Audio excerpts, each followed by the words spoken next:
Trois invités avec nous chaque soir pour décrypter les mouvements de la planète marché. Anthony Morlet-Lavidali est à nos côtés, économiste chez Rexecode et membre également du cercle de réflexion BSI Economics. Bonsoir Anthony. Bonsoir Grégoire. Michel Martinez nous accompagne, chef économiste Europe de Société Générale CIB. Bonsoir Michel. Bonsoir. Et nous accueillons avec grand plaisir, depuis La Réunion, Nicolas Chéron, stratégiste boursier indépendant. Merci de votre visite en métropole, Nicolas, et ravi de vous avoir ce soir avec nous. Ravi également. Nicolas, je commence avec vous sur les marchés. Effectivement, on est quasiment au terme de ce premier trimestre 2025, assez atypique, il faut le dire quand même, avec un rattrapage assez monstrueux des actifs hors États-Unis, l'Europe en tête peut-être, face à une baisse du marché américain et une baisse conjointe également du dollar. Ça donne un écart effectivement assez impressionnant, même si je le disais depuis quelques semaines, la tendance ou la divergence ou le rattrapage des actions européennes s'est un petit peu atténué. On a vu une correction du marché américain assez rapide, d'une dizaine de pourcents en une quinzaine de séances, et derrière ça, le retail, les investisseurs particuliers qui sont tout de suite revenus à l'achat pour acheter les creux de marché, Nicolas. Qu'est-ce que vous retenez là de ce trimestre sur les marchés ? Je retiens qu'il faut rester diversifié dans ces marchés. Il ne faut pas être forcément investi à 100% sur les États-Unis et sur la tech, sur de la tech qui peut, en début d'année, en tous les cas, qui était relativement chère, et sur des marchés américains, alors que Donald Trump, de par ses frasques quotidiennes presque, peut en fait faire vaciller très rapidement un secteur, voire même un indice.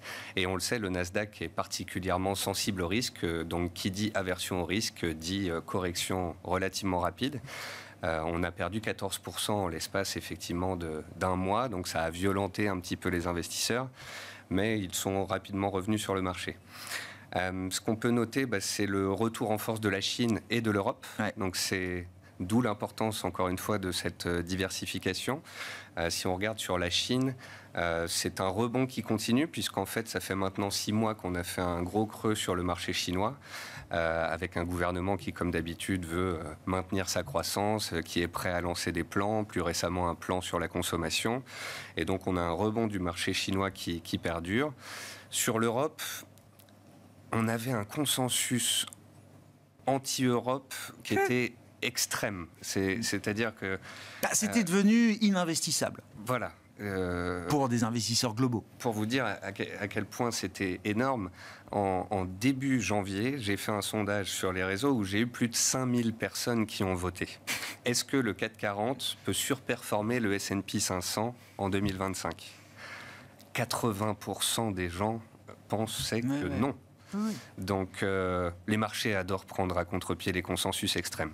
Du coup, on a eu un retour des gestions. En janvier, on a eu des flux records, des flux entrants records sur l'Europe. Et je pense que les opérateurs se sont dit, voilà, on a des marchés américains qui sont très chers, on a un manque de visibilité, mais on a des marchés chinois et des marchés européens qui, pour de très nombreuses raisons, pourraient reprendre un petit peu de hauteur. Donc, on a assisté en fait à un système de vase communicant.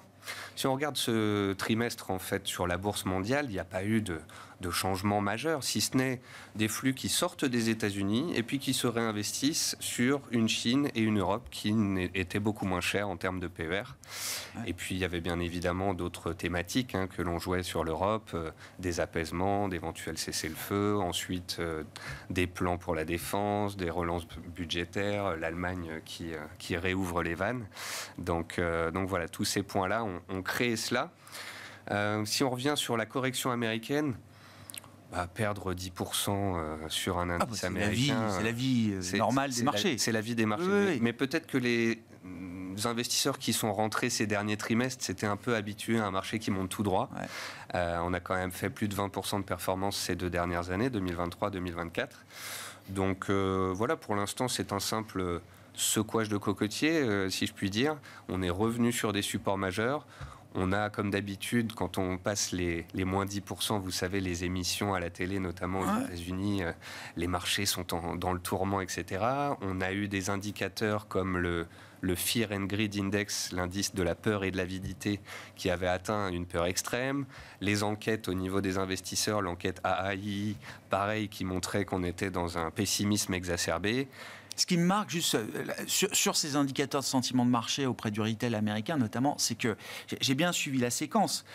le S&P n'avait même pas baissé de 10%. Simplement, une baisse de 5% du S&P par rapport à son sommet, qui a dû être marqué mi-février, je crois, a déclenché une peur extrême dans ces indicateurs. 5% de baisse. Et on voit le baromètre s'inverser complètement pour passer en peur extrême. Ouais. Tout le monde paniquait et c'est à ce moment-là, quand on atteint des indicateurs de panique au niveau du retail, qu'on a un creux de marché qui se forme et puis le marché qui d'un coup se rebondit depuis quelques séances. Et comme vous l'avez dit, l'écart de performance entre les États-Unis et l'Europe commence à se calmer. Voilà, on a atteint un paroxysme à 17 points de performance d'écart entre le Nasdaq et le CAC 40. C'est en train de se resserrer, on est à 13%. On a beaucoup des valeurs des Magnificent Seven qui sont revenus sur des gros supports et qui ont bien réagi. Là, on a eu des corrections de 20, 25, 30% sur ce groupe de valeurs. Ça a été violent. Mais il faut dire que voilà, on était dans une phase haussière de 2 ans et demi qui était continuelle et un peu euphorique. Donc voilà, on a tout simplement... Et que dit le stratégiste à ce stade, Nicolas? Le marché est un peu nettoyé, c'est un peu plus sain. Est-ce qu'il faut déjà se dire que c'est un bon moment et un bon point d'entrée pour réinvestir aux États-Unis, notamment sur une partie du marché qui a beaucoup baissé, les Mag 7, ou est-ce que le risque est encore plutôt un risque à la baisse sur ce marché américain à ce stade? Alors c'est compliqué à quelques jours du 2 avril. Ouais. Je dirais que pour ceux qui sont habitués au marché américain et qui apprécient ces valeurs, les cours atteints la semaine dernière étaient des points d'entrée tactiques intéressants qu'il ne faudrait pas casser. Voilà, sous lesquels en fait on passerait plutôt d'un marché de peur à un marché de panique et où il y aurait peut-être un changement d'ambiance générale. Pour l'instant, c'est un point bas de court terme, à savoir si le rebond technique que l'on fait depuis quelques séances va perdurer ou non. C'est difficile à dire de par ce manque de visibilité qu'on a, notamment par rapport à Mr. Trump qui va continuer de secouer un petit peu. Bon, on va parler du 2 avril, mais je voulais qu'on parle de l'Europe d'abord avec vous, les deux économistes présents autour de cette table, Michel Martinez. On ne s'est pas vu depuis que le monde a changé, enfin en tout cas que l'Allemagne a changé de visage. Je voulais bien avoir quelques commentaires de votre part sur effectivement ce virage budgétaire historique qu'on a déjà beaucoup décrit depuis bientôt 3 semaines maintenant, mais est-ce qu'on arrive à mettre quelques chiffres sur ce que cette expansion budgétaire inédite en Allemagne depuis l'après-guerre peut générer en termes de croissance, de potentiel pour l'Allemagne? Et puis, est-ce que c'est aussi un choc positif pour le reste de l'Europe? Oui, alors on est obligé de mettre des chiffres, c'est un peu notre métier. C'est le métier. Ouais, je pense que le message, c'est que l'Allemagne va sortir de récession. Alors la croissance cette année elle sera encore probablement faible, inférieure à 1%, mais qu'après, pour les années qui suivent, il y a des chances qu'elle soit significativement au-dessus d'un 1%, et donc nettement au-dessus de son potentiel de croissance. Avec des secteurs où il y aura un peu de surchauffe, des tensions. Et donc oui, ça nous a amené à relever nos prévisions d'inflation en Allemagne de 0,2, 0,3 points plutôt à partir de 2027. Mmh. Et pour l'Europe, ce qui se passe en Allemagne, plus les intentions de remonter les dépenses de défense, ça nous amène aussi à relever, on va dire, d'un dixième, de dixième de points de croissance. Et même tableau avec l'idée que l'Europe, la zone euro, va être aussi en zone de croissance au-dessus du potentiel et donc de tension sur le marché du travail. Ouais. C'est ça l'idée. L'idée aussi que les déficits publics en Europe vont rester élevés. Alors élevés autour de 3%, légèrement supérieurs à 3%. Oui. C'est un peu ça nos vues. Et donc, alors ce seront toujours des taux de croissance significativement inférieurs à ceux des États-Unis, mais ils nous semblent au-dessus du potentiel de croissance. Donc ça veut dire que du point de vue du banquier, de la Banque centrale, l'inflation, elle va baisser, elle va rester vers 2%, même peut-être en dessous cette année et début d'année prochaine. Mais après, les effets dont on vient de parler pourront commencer à mordre. Et l'inflation sous-jacente pourra rebondir. Donc peut-être un peu de prudence à ne pas baisser les taux trop bas. Nous, on dit qu'ils vont s'arrêter en avril à 2,25. Peut-être qu'ils pourront les baisser à 2, mais on a du mal à envisager qu'ils les baissent en dessous et très en dessous de 2. ne pas les baisser trop bas, comme vous dites, ça présente l'avantage de ne pas être obligé de les remonter trop fortement à horizon 2027, par exemple. Ça, c'est un chemin. Non, mais il y a aussi le chemin de se dire, c'est peut-être le moment de les baisser un peu plus bas que 2%, quitte effectivement, une fois que les effets se matérialiseront, les remonter, pourquoi pas, de quelques crans. On a commencé à en parler, on va continuer à en parler. Il y a beaucoup de sources d'incertitude. On voit bien qu'il y avait beaucoup de pessimistes sur l'Europe, alors que fondamentalement, il y avait quand même des raisons, avant même toute cette séquence, d'espérer que la croissance rebondisse en Europe, un peu naturellement, et en particulier la solidité du secteur privé en Europe, et donc le rebond ou la stabilisation du marché immobilier, de la construction. Et donc, si vous cumulez tous ces facteurs, peut-être que là, on est obligé de mettre des chiffres, mais il faut être très humble. Tous ces chiffres vont changer beaucoup dans les prochaines semaines, prochains mois, au fur et à mesure qu'on en saura un peu plus. Et les risques, ils ne sont pas forcément que l'Europe reste collée en récession. Et le risque, c'est que le rebond soit plus fort que les premiers chiffres que tout le monde est en train de mettre sur la table. Est-ce qu'il faudra attendre 2026, 2027 pour voir les fruits de cette expansion budgétaire en Allemagne ? Je rappelle, pour l'instant, on a un plan sur 10-12 ans avec de l'infrastructure, la montée en puissance des budgets de défense. Il y a encore un budget. Friedrich Merz va prendre là aujourd'hui son statut de chancelier, j'allais dire, de plein droit. Première des missions, c'est de faire un budget pour 2025 en Allemagne.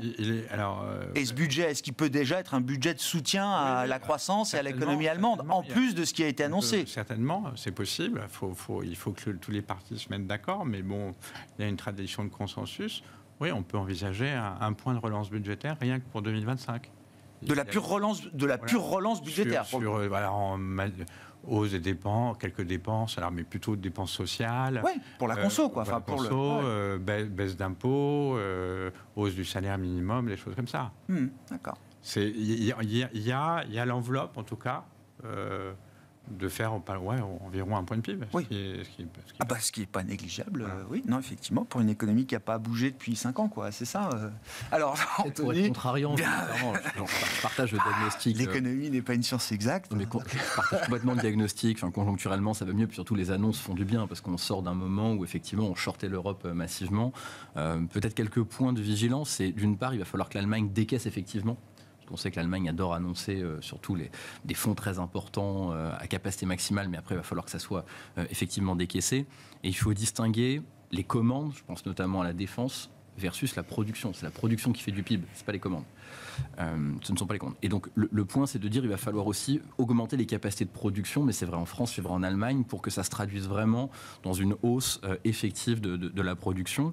Et deux autres pays qui pourraient être amenés à ralentir, parce qu'on parle quand on parle des 4 grands de la zone euro, donc Allemagne et France, ça devrait quand même aller mieux à partir de 2026-2027. Mais on a une Espagne qui pourrait quand même ralentir après avoir été quand même un peu stratosphérique sur ses rythmes de croissance. Donc ça pourrait atterrir. Et puis l'Italie, qu'on va quand même débrancher notamment du plan Next Gen EU, qui était... où la croissance était bien dopée par le super bonus. Là, ça pourrait ralentir aussi plus fortement qu'attendu. Donc, probablement, effectivement, des rythmes de croissance dans la zone euro plus élevés que ce qu'on a connu. En même temps, c'est pas très difficile. Mais pour autant, est-ce que vraiment on va vers des rythmes très soutenus ? Bon, je pense qu'il faut être toujours prudent. Il y a toujours des risques. On parle de 1% et plus de croissance. Voilà. Oui, alors après, bien sûr. Tu mentionnais Italie et Espagne. Ça, c'est vrai, ils vont ralentir. Mais il y a une chose qui m'avait frappé, c'est les autres pays, hors les 4 gros, qui ont connu une récession 2022-2023. Je crois que c'était une première depuis la grande crise financière. C'est des pays qui ont un taux de croissance potentiel, naturel, beaucoup plus élevé, entre 1,5 et 2. Et ces pays, ils sont en train de rebondir. Ils vont revenir à leur croissance potentielle. Ils sont déjà en train de rebondir très fort, parce que l'inflation très forte à 2 chiffres, à 20%, 15-20%, les avait frappés, mis en récession. Et là, 2022-2023, et là, depuis le second semestre 2024, ils rebondissent très fort parce que la consommation rebondit. C'est la désinflation. Et ça va rester. Ça va continuer. Il y a des effets de retard. Donc, il y a quand même plusieurs moteurs potentiels. Moi, l'idée, c'est que la tendance, elle est plutôt à la révision à la hausse les prévisions de croissance. Je crois que tout le monde peut.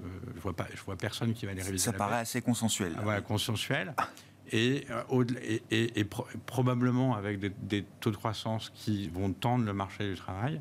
Et les risques, ils sont à la hausse et à la baisse. Ouais. Et on ne sait pas bien, il faudra attendre d'en savoir plus. Ah ouais. Bon, on reviendra sur le marché du travail, Michel, mais Anthony, pour vous repasser la parole, le rendement économique de stratégie d'augmentation des dépenses de défense, en l'occurrence, puisqu'on est dans cette urgence-là aujourd'hui et que chacun promet qu'il fera plus en matière de dépenses de défense, quel type de rendement on peut attendre ? Alors, on a fait ce travail sur la France en publiant une note en début de semaine. On a regardé la littérature qui est assez foisonnante, en fait, sur les 10 multiplicateurs. L'INSEE aussi fait des travaux assez intéressants. On se rend compte que les multiplicateurs peuvent être élevés. Il y a 3 conditions à ça. Il faut plutôt un pays développé, c'est-à-dire parce que les pays en développement ont souvent déjà des niveaux de dépenses militaires très élevés. Justement, avoir un niveau de départ de dépenses militaires plutôt faible, c'est-à-dire plutôt sous les 3%, et avoir une industrie locale développée. Ça paraît logique, sinon on achète beaucoup à l'extérieur. Et la France coche un peu toutes les cases. Donc c'est vrai que quand on regarde la France, on se dit, investir dans le militaire, c'est probablement une des industries qui peut provoquer le plus d'effets d'entraînement. Alors évidemment, on parle de quelques milliards et c'est pas non plus de plusieurs points de PIB, mais ça pourrait avoir des effets d'entraînement importants et surtout... C'est pas le tourisme. Bien sûr, et puis solliciter aussi des sous-traitants ou des industries amont qui sont en difficulté aujourd'hui. On pense à la plasturgie, on pense à la chimie, à la métallurgie, toutes ces industries qui manquent de débouchés et qui ont des grandes difficultés et qui sont locales. Et bien sûr, qui sont locales. Qui pourraient trouver un débouché en France, notamment dans la défense. Pour ça, il faut assurer par contre des commandes de long terme. C'est-à-dire pour que je change ma production et que je me mette à approvisionner le secteur de la défense, il faut que j'ai de la visibilité à horizon 10 ans. Donc ça, c'est le rôle du gouvernement de garantir vraiment une montée en puissance progressive, assurée. Et là aussi, investir durablement dans des capacités de production. C'est pas le tout de délivrer de la commande. Il faut absolument accroître les capacités de production. Mais on peut trouver... Alors, je comprends. Enfin, j'ose espérer qu'effectivement, ça fait partie du plan d'augmenter, alors ce qu'ils appellent la base industrielle et technologique, les capacités de production. Mais est-ce que dans l'intervalle, en attendant de construire de nouveaux sites de production, on peut imaginer un réappariement de certaines industries vers la défense? J'entends en Allemagne un groupe comme Volkswagen qui nous dit nous on l'a fait, on peut très bien le refaire demain. On peut très bien mettre des chaînes de production qui servent moins d'ailleurs pour faire des voitures peut-être aujourd'hui, les retourner vers de l'industrie de défense et de l'industrie militaire. Ça fait partie des solutions d'essayer de regarder peut-être des endroits où les taux d'utilisation des capacités sont très faibles et pas rentables pour les réallouer justement dans des secteurs, parce que la défense c'est un secteur où le taux d'utilisation des capacités actuellement dépasse 90%. Donc on bute sur des contraintes d'offres, il n'y a pas de contraintes de demande en fait. Alors qu'à l'inverse, dans l'industrie manufacturière, dans l'ensemble de la France, on est plutôt sous les 80 de taux d'utilisation actuellement, ce qui est plutôt faible historiquement. Donc il y a effectivement un enjeu d'arriver à réallouer, mais c'est pas évident. C'est-à-dire que le secteur automobile a su bien le faire par le passé. C'est moins évident pour les chaînes industrielles amont d'arriver à faire la bonne production qui est demandée, à s'imbriquer dans la chaîne de valeur. Mais il est certain que pour avoir une production qui augmente durablement, il va falloir des chaînes de valeur plus résiliente. Ça, on a bien vu que c'est ce qui a coincé Airbus, c'est ce qui a coincé Dassault, c'est le fait d'être capable d'être approvisionné en temps et en heure pour bien suivre les ventes, les délais de livraison qui avaient été fixés initialement au début d'année. Donc là, il y a un vrai enjeu de ce point de vue. Oui, non, mais tout est encore à faire. Bien sûr, mais on y croit et c'est quand même une très bonne nouvelle. Merci de le rappeler. Nicolas, sur les marchés européens, alors moi j'ai souvent comparé Rheinmetall à Nvidia en disant que Rheinmetall était notre Nvidia européen en termes de PE, en termes de trajectoire. On a pu voir quelques similitudes. Ce secteur de la défense, alors... on en parle beaucoup et en même temps c'est un petit secteur boursier, ce sont des petites valeurs, c'est quand même plusieurs dizaines de milliards de capitalisation boursière, mais ça reste un segment assez peu profond, si je puis dire. Boursièrement, où est-ce qu'on en est là? On est sur un carton plein. Rheinmetall a littéralement explosé ces dernières années. C'est vrai que quand on regarde la courbe, c'est stratosphérique. C'est encore plus haussier qu'une crypto-monnaie. Sur Thales, me semble-t-il, on est sur une hausse de plus de 80 ou 90% depuis le 1er janvier. Ah, c'est possible, oui. Rheinmetall a doublé. C'est des mouvements extrêmement puissants, soutenus par l'actualité. Il y a de plus en plus de particuliers qui s'intéressent au secteur.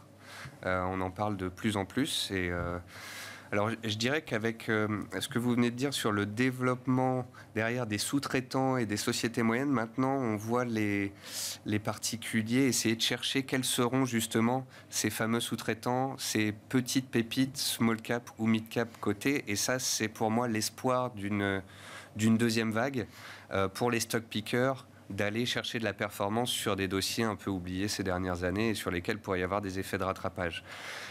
Sur les grosses valeurs, la question que je me pose, c'est, même si on a ce méga trend qui est lancé par les annonces européennes, c'est quid de l'impact de négociations et d'un cessez-le-feu avéré, en fait.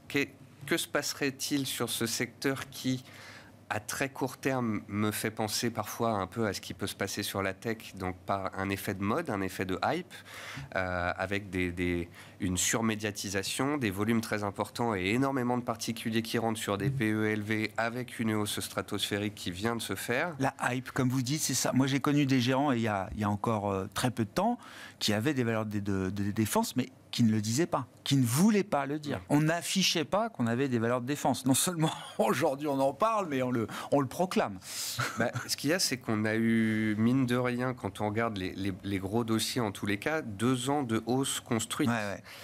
Et là, c'est la réalisation de leur scénario. Ça. Donc maintenant, effectivement, ils disent, oui, on en avait en portefeuille, on en a bien profité. Donc il y a un risque de quoi ? Vendre un peu la nouvelle, c'est ça, à un moment, sur si c'est une logique de marché qui fonctionne ? Je me demande justement, dans cette hausse, quelle est la part de l'effet de mode qui, lui, peut complètement disparaître sur un effet d'annonce et un cessez-le-feu avéré. Alors on a vu des discussions ont commencé à se faire, mais il n'y a rien eu de concluant pour l'instant. Mais si du jour au lendemain, on a vraiment un arrêt du conflit, je pense qu'il peut y avoir des prises de bénéfices un petit peu appuyées sur le secteur. Alors certains diront, c'est très bien, ça nous permettra d'en acheter plus bas, d'en acheter moins cher, puisqu'on est parti sur un méga trend de 5 ou 10 ans. Mais à très court terme, j'aurais tendance à faire attention à ces grosses valeurs très chères, et j'aurais tendance, pour ceux qui ont le temps et l'envie, justement, à aller faire peut-être de la recherche sur quels sont les sous-traitants qui pourraient profiter si, encore une fois, on leur donnait de la visibilité, et ça, ce sera la clé pour ces... Non, mais ça fait partie de la discussion, effectivement, en cas de cessez-le-feu durable entre la Russie et l'Ukraine. Est-ce que ça ne fait pas retomber un peu la pression, justement, sur le besoin ou l'idée qu'il faut augmenter les dépenses de défense et les dépenses militaires pour certains pays qui peut-être n'en auraient pas forcément les moyens, qui se sentiraient un peu éloignés aussi de ce conflit, etc. Enfin, il y aura un vrai test, j'imagine, à un moment de ce point de vue-là. Et surtout, il y a 2 points, me semble-t-il. C'est que même si un cessez-le-feu, il n'y aura pas de retrait des troupes russes, très probablement proche de la frontière, donc la pression va rester maximale, quand bien même il n'y a plus de conflit armé à proprement dit. Et ce qui fait qu'on veut se réarmer en Europe, c'est surtout l'effet Trump. C'est se dire que le meilleur allié, le parapluie, a disparu. Donc, ça, c'est même en cas de cessez-le-feu, en quelque sorte, il va quand même falloir sérieusement se réarmer. On a bien vu que Trump pouvait aller très loin en parlant du fait que les F-35, s'il voulait, il pouvait faire en sorte qu'ils ne volent pas. Donc ça génère des vrais problèmes, et on voit même des partenaires un peu historiques comme le Portugal, le Canada ou autres revenir, même se tourner vers la France pour se réarmer. Donc je pense que dans cette dynamique-là, il y a quand même quelque chose de très profondément durable. Il n'y a pas de retour en arrière possible. Ça m'étonnerait, très honnêtement. On s'est rendu compte de la dépendance beaucoup trop grande qu'on avait vis-à-vis des États-Unis. Dans le cas des Pays-Bas, c'est 97% de l'armement qui est acheté aux US. Enfin, c'est démentiel. Michel. Oui, je fais écho à ce qui vient d'être dit. C'est que là, on parle d'un cessez-le-feu pour éliminer toutes les craintes. Il faudrait que le régime en Russie tombe. Disparaisse. Sinon, tant qu'il sera là, il y aura toujours des craintes d'aller un cran plus loin. Donc ça, je crois que c'est une crainte qui perdure. Et puis l'argument, effectivement, du parapluie de l'OTAN, il y a seul cet argument. Et puis là, l'argument, on essaie tous de comprendre ce à quoi va venir l'administration de Trump. On a tous lu les papiers de Stephen Bannon. Donc c'est clair, il faut que le reste du monde paye la défense et la sécurité. Ça fait partie des objectifs, c'est pas que les États-Unis. Donc quand on combine l'ensemble des arguments, je pense que la tendance, elle va... Il y a un vrai coût, il y a un vrai bénéfice pour l'Europe à perdurer, à poursuivre dans cette stratégie. Voilà, et puis L'Europe, elle dépense aujourd'hui 2 points de PIB en défense. Sur ces 2 points de PIB, il y en a 0,6 en équipement et on n'en produit qu'un tiers, à peu près. D'accord. Donc on en importe 2 tiers. Donc la production, c'est 0,2 points de PIB, à peu près. Et donc on voit, honnêtement, on peut doubler ou tripler facile. Je pense que le scénario très conservateur, c'est un doublement des capacités de production d'ici 3-4 ans. C'est très conservateur, ça. Mais ça ferait que 0,2 points de PIB. Mais on peut aller plus loin. Donc non, je pense que la tendance, elle est bien inscrite. Et puis on parle d'ordre de grandeur qui ne sont pas infaisables, qui ne sont pas complètement irréalistes. Voilà, doubler la production, c'est pas...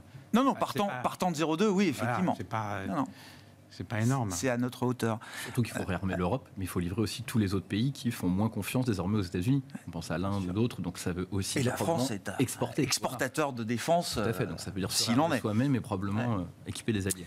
Un angle mort du potentiel cessez-le-feu ou de l'embryon de cessez-le-feu potentiel entre la Russie et l'Ukraine, c'est ce qui concerne le marché du travail en Europe, Michel. Oui. C'est quoi l'enjeu et c'est quoi les termes de l'équation entre le cessez-le-feu potentiel entre la Russie et l'Ukraine et nos marchés du travail en Europe? Donc, voilà. De ce qui se passe en Ukraine, Russie, il y a beaucoup de dimensions qui peuvent impacter les perspectives. La défense, l'énergie. Mais alors le marché du travail est peut-être moins connu, mais je vais peut-être vous donner des ordres de grandeur. La population en âge de travailler, donc la force de travail en Europe, depuis la guerre en Ukraine, depuis 2022, elle a augmenté de 0,6% en cumulé. Ouais. Sur ces 0,6%, il y a eu une contribution de 1% venant de l'Ukraine. Donc s'il n'y avait pas eu les flux ukrainiens, on peut se dire qu'au lieu d'augmenter de 0,6, elle aurait baissé de 0,4. C'est très significatif. C'est dingue. Ben, ça change l'histoire. Voilà. Et nous, alors, on a fait quelques calculs de Quanttab, et on se dit, au lieu d'avoir un taux de chômage à 6,2, il serait peut-être entre 5,5 et 5,7. Aujourd'hui. Alors c'est juste pour... Ça rappelle juste en fait à quel point l'Europe a une démographie déclinante et dépendante des flux migratoires. Et là, ça a été les flux ukrainiens. Donc on voit bien... Qui sont venus fluidifier notre marché du travail. Oui. Alors ils ont un taux d'emploi qui est inférieur à la population native. Mais quand même. Et après, on voit bien en termes de scénario, si c'était un cessez-le-feu, une vraie paix, on pourrait avoir le phénomène inverse, et donc le taux de chômage qui baisse beaucoup. Et puis si au contraire, tout tombe, le domino tombe, après il peut y avoir d'autres... Des flux encore supérieurs qui viendraient chez nous. Qui peuvent être potentiellement massifs, oui. Ah oui, donc c'est vraiment très ambivalent. Enfin, c'est très ambivalent. Oui, c'est ça. Et auquel cas, on aura un chômage qui monterait. Et donc, on voit bien en termes de perspective pour la Banque centrale et l'inflation, ce qui se passe va se passer en Ukraine ne sera pas neutre. Ouais, non, effectivement, on ne pas être neutre. Bien sûr, quel que soit ça change par rapport à ce qu'on connaît aujourd'hui. Que ce soit un vrai cessez-le-feu ou un cessez-le-feu de façade qui s'effondre, c'est important effectivement pour l'histoire du marché du travail c'est plus qu'un cessez-le-feu, c'est une perspective de paix, quoi, qui font une possibilité de retour. Voilà, une possibilité de retour. Restons dans l'idée de l'incertitude, avec en plus évidemment le 2 avril qui approche. On est au pic de l'incertitude un peu générale aujourd'hui, Michel. Il y a plein de modèles pour ça. Je sais que les économistes adorent tout modéliser, donc on modélise l'incertitude. Mais est-ce qu'on peut imaginer quand même une forme de pic d'incertitude vu le démarrage en trombe du mandat de Trump? Je ne mettrais pas ma main à couper. En particulier, si on regarde tous les indicateurs d'incertitude mondiaux sur le commerce, il y a des... On est monté très haut, c'est impressionnant. Si on regarde les mêmes mesures dans quelques pays en Europe aussi, c'est aussi impressionnant. France, Allemagne, Royaume-Uni. Alors même si en Allemagne, ça commence à redescendre. En Allemagne, ça a été x10. Les mesures d'incertitude, entre il y a 3 ans et aujourd'hui, c'est x10. Donc c'est impressionnant. Donc j'aurais plutôt tendance à dire ça ne peut que baisser, surtout avec la stabilité, la perspective, stabilité politique retrouvée en Allemagne, surtout si en plus on a des flux de nouvelles venant de l'Ukraine qui encouragent un peu moins les peurs.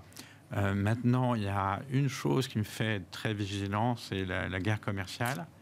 On aura là, donc on verra la semaine prochaine, mais même après la semaine prochaine, on sait qu'il y aura d'autres vagues et des choses. Et là, il me semble que le marché anticipe très peu de hausse des tarifs. Quand on regardait l'inflation à un an, dans un an aux États-Unis, c'est 2,3. 2,3, c'est grosso modo, vous avez regardé la tendance de l'inflation, vous la prolongez telle qu'elle est, sans rien faire, vous arrivez grosso modo dans ces ordres de grandeur. Donc ça veut dire que le marché, et pareil, si vous regardez les devises, le yuan, etc., le marché price très peu de choses aujourd'hui. Le marché prend plus Trump au sérieux sur ce sujet-là. C'est vrai que la séquence qu'on a eue depuis 60-70 jours, ça a commencé avec la Colombie où en 24 heures tout change, Mexique, Canada, et puis finalement tout ce qui est intégré dans l'accord de libre-échange est sorti, etc. Il y a quasiment exactement. Et très peu sur la Chine. Et très peu sur la Chine qui est censée être l'ennemi séculaire. Sur la Chine, mais très peu sur... Et un peu acier, aluminium, 25%. Mais effectivement, sur le Mexique, il n'y a rien, parce qu'en fait, tout ce qui est concerné par les traités commerciaux sont sortis. Et donc le marché pense que ça va se passer comme ça à chaque fois. Voilà, je pense que c'est ça. Donc le risque, il semble quand même asymétrique. On peut très bien... s'il y a des choses concrètes, sachant que le marché price très peu, ça ne peut aller que dans un sens. C'est un marché qui reste vulnérable. Alors vous le disiez tout à l'heure à Trump, mais des annonces un peu plus dures, un peu plus pérennes peut-être aussi sur les tarifs que ce qu'on a eu jusqu'à présent. C'est quelque chose qui peut déstabiliser. Le marché s'est un peu relâché sur cette idée, Nicolas ? Ça peut déstabiliser des marchés qui restent chers, parce que le Dow Jones est à 0 depuis le début de l'année. Après 2 années magnifiques. Nasdaq, pareil, on perd 3% depuis le début de l'année. Pour l'instant, on s'est fait une petite frayeur, mais on a l'impression que la situation se stabilise et que tout va bien. Mais on a aussi pu voir dans cette séquence à quel point... Alors, je me demande là-dedans la part aussi des options, des produits effets de levier, de tout ce qui peut, comme ça, exacerber la volatilité. On l'a vu, en l'espace de quelques séances, en fait, le marché peut complètement changer d'ambiance. Et quand on ouvre des graphiques de très long terme et qu'on prend du recul sur les dernières années, on se dit qu'un marché qui perdrait 15 à 20% et qui ferait une véritable correction plus profonde, si justement des annonces plus sévères étaient mises en place, pour de vrai, cette fois, c'est ça, serait possible.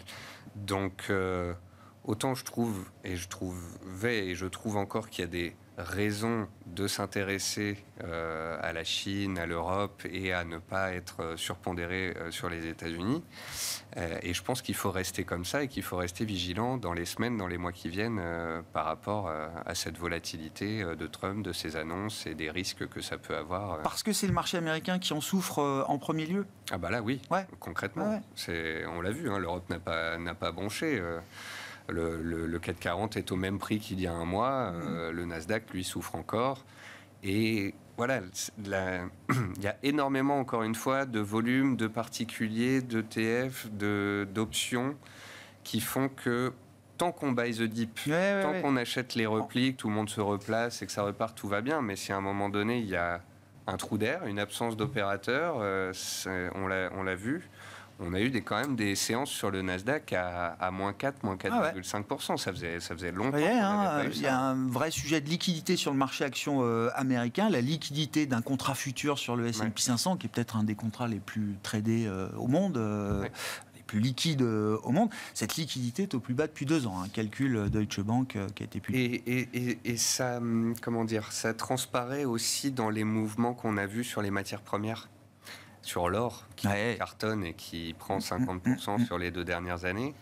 Et j'ai la vague impression ici aussi que, dans cette optique encore de diversification, c'est le point avec lequel j'ai commencé cette discussion, il y a des opérateurs qui se diversifient sur les matières premières, sur l'or, mais on a vu l'argent suivre également, on a vu la tonne de cuivre battre des records, alors pour de multiples raisons, notamment les droits de douane. Mais on sent bien que, les métaux, ça rassure, quoi. Les métaux, ça rassure. Et pour un investisseur particulier, avec la facilité avec laquelle aujourd'hui on peut intervenir sur toutes les places de marché et sur toutes les classes d'actifs, avoir des actions, des ETF de l'Europe, des métaux, me semble quelque chose d'assez complet et on dort un petit peu mieux, je pense, qu'en étant un peu tout terrain, quoi. Full Nasdaq. Ouais, c'est ça, tout terrain, 4-4 pour affronter le 2 avril.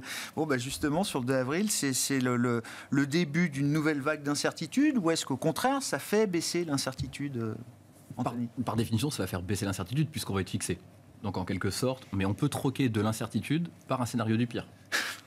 Et c'est un peu ça qui peut se passer malheureusement et qui n'est probablement pas pricé correctement par les marchés. Il faut avoir en tête que les droits de douane réciproques, ça peut être très violent. C'est-à-dire qu'il n'est pas faux de dire que la plupart des pays, notamment émergents, placent des droits de douane beaucoup plus élevés sur les États-Unis que les États-Unis ne le font sur les importations de ces biens importés de pays émergents. Donc il faut être très prudent, c'est que si Trump va vraiment au bout de ce qui avait été annoncé initialement, très dangereux. Pour des pays comme l'Inde, etc., ça peut être Brésil, très violent. La liste est longue. C'est moins vrai de la Chine et de l'UE qui sont un peu plus raccords, mais quand même. Et là, l'administration est en train de parler d'un Dirty 15 de 15 pays sur lesquels elle pourrait finalement jeter son dévolu. Donc ça pourrait... 15% des pays, oui, c'est ça. Voilà, exactement. Il me semble qu'il y a un peu deux points. C'est que si on pénalise tous les pays par des droits de douane, là, ça devient très dangereux pour le commerce international. Pour la simple et bonne raison, c'est qu'il n'y a plus de contournement possible. Ce qui a sauvé le commerce international jusque-là, c'est quand même les effets de contournement. On mesurait quand même mal, et je mets tous les économistes un peu dedans, on ne s'est pas rendu compte à quel point il y avait une plasticité du commerce international, à quel point les pays étaient en capacité de dérouter des produits, les faire passer par des pays tiers, des pays assembleurs. Et ça a été une résilience incroyable. Si vraiment il y a une pénalité de la plupart des pays, de tous les importateurs en fait, aux États-Unis, enfin des pays auxquels les États-Unis achètent, là ça pourrait être quand même très violent, me semble-t-il. Autre point, c'est quand même que Trump a fait peur à Wall Street. Maintenant, c'est un peu Main Street qui commence à prendre peur. On le voit bien dans tous les climats des affaires. On se pose vraiment des questions sur la tonalité que ça pourrait prendre. Et le dernier point, c'est est-ce que vraiment une stratégie de réindustrialisation est pertinente aux États-Unis ? Pour moi, la réponse est non. Il n'y a plus de gain de productivité aux États-Unis depuis 2011 dans l'industrie. Sur l'industrie. Dans l'industrie. Et il se passe un phénomène classique en économie qu'on appelle la maladie des coûts, c'est que comme les salaires augmentent beaucoup dans les secteurs très productifs, notamment la tech, ça tire les salaires de l'industrie et donc le coût salarial unitaire de l'industrie en l'absence de productivité explose. Donc vous avez une industrie américaine qui n'est absolument pas compétitive à l'international. Donc pour alimenter le marché intérieur, pourquoi pas, mais c'est une industrie qui ne peut pas exporter parce qu'elle n'est pas compétitive. Donc rééquilibrer le commerce international par plus d'industries américaines, c'est quand même un peu un vœu pieux. Ouais. Bon, il y a toutes ces incompatibilités dans la stratégie et les dogmes édictés par Stéphane Miron et d'autres. Alors là, on se focalise sur le 2 avril. Moi, personnellement, je ne pense pas que ce soit la fin du jeu. Hein. Ouais, c'est juste une étape. Et l'incertitude, je ne pense pas non plus qu'elle va être totalement définie, terminée. Alors, encore une fois, les questions qu'il faut se poser et auxquelles on n'a pas de réponse, c'est quel est l'objectif final. Certains, par exemple, toujours à l'exemple de la fameuse publication de Stéphane Miron, que c'est un accord sur le dollar, un nouveau plaza. Alors, si c'est ça, bon, c'est pas demain, la veille, que l'histoire sera terminée. Hein. Si l'idée, c'est de déprécier le dollar de 30%, bon, on voit bien que c'est pas le 2 avril qu'on saura que ce sera fait. Et puis négocier avec le Japon, c'était relativement simple. Négocier avec la Chine, notamment sur sa monnaie, ça allait autrement moins. Oui, on n'est pas dans un monde de coopération délirante de ce point de vue-là. Et la Chine a la capacité de faire très mal aux États-Unis aussi. C'est quoi le risque macro principal là, pour l'économie américaine en 2025, Michel ? Moi, j'en vois pas, à part celui du commerce extérieur, comme c'était mentionné, un impact fort, hein, des chaînes de valeur, des impacts sur les prix, des chocs, j'en vois pas fondamental. Donc c'est toujours le soft landing. C'est enfin le soft landing, même d'une certaine manière. C'est plutôt le soft landing. L'idée derrière ça, c'est qu'il y a du côté de la politique budgétaire. Alors on parle beaucoup du dodge, des coupes dans la dépense publique, mais en fait, quand on regarde, ça nous semble marginal. On va peut-être parler de quelques dizaines de milliers d'emplois dans la fonction publique qui vont être détruits. Bon, ça fait du bruit. Ça fait pas une récession, Ça fait pas une récession. Et puis le secteur privé, en tout cas quand je dis secteur privé, les entreprises, alors leur situation financière moyenne, elle est extrêmement bonne. Et je pense qu'il n'y a pas uniquement les Magnificent Seven. C'est que Les entreprises ont des taux de marge qui sont extraordinaires, jamais vus depuis la Seconde Guerre mondiale. Donc une capacité à absorber quand même les chocs et le ralentissement. Elles sont désendettées, une capacité à absorber les chocs. D'ailleurs, nous, notre économiste, il pense qu'une grosse partie des hausses tarifaires vont être absorbées par les marges des entreprises. Par les entreprises, D'accord. Plus que par le consommateur final. Plus que par le consommateur. Rapidement, il faut qu'on arrête. Non, mais si, tout en allant bien, le risque, c'est que quand même les entreprises investissent beaucoup moins ou que les consommateurs cessent de dépenser, même en ayant une situation financière plutôt positive. L'incertitude, ça coûte en capex. Ça, c'est assez direct. Merci beaucoup, messieurs. Merci d'avoir été les invités de Planète Marché ce soir. Anthony Morlet, Lavidali, Rexecode et BSI Economics, Nicolas Chéron, stratégiste boursier indépendant, et Michel Martinez, chef économiste Europe de Société Générale CIB.